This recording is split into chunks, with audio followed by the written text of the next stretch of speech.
12 ang nasugatan matapos sumalpok ang dalawang tricycle sa isang pampasaherong bus sa Dumangas, Iloilo. Makibalita tayo kay Charlene Belvis ng GMA Iloilo. Imbes na makauwi ng bahay, sa ospital dinala ang 12 taga-Barotac Nuevo, Iloilo matapos maaksidente habang pauwi mula sa isang binyagan kagabi. Sumalpok ang dalawang sinasakyan nilang tricycle sa isang pampasaherong bus sa kalsadang sakop ng bayan ng Dumangas. Base sa investigasyon, nagkaaberya ang isang truck na sinusundan ng dalawang tricycle. In-overtake ng mga naturang tricycle ang truck at doon na naagawan ng linya ang paparating na bus. Sa tindi ng salpukan, naipit ang isa sa mga tricycle sa pagitan ng bus at ng isa pang tricycle. 7 ang sugatan sa mga sakay ng dalawang tricycle. Ayon sa isa sa mga tricycle driver, umaarangkada ang bus. Nag-signal kami nga malusot sa truck. Ang series to layo pa, wala magbigay sa amon.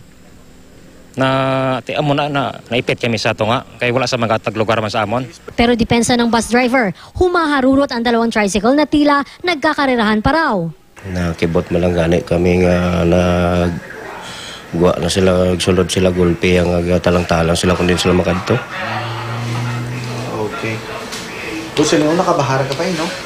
Gapon doon na kami Gapon doon na kami? Pagsulod nila. Nadagdagan naman ang mga nasugatan matapos pagbabatuhin ng mga di pa matukoy na tao ang nadisgrasyang bus. Sa kabuuan, 12 ang ginagamot sa ospital. Hawak naman ng pulisya ang bus driver habang inaalam kung sino talaga ang dapat managot sa nangyari. Aalamin din daw ng mga otoridad kung sino ang mga nagpaula ng bato sa bus. Charlene Belvis, Nagbabalita, Pilipinas.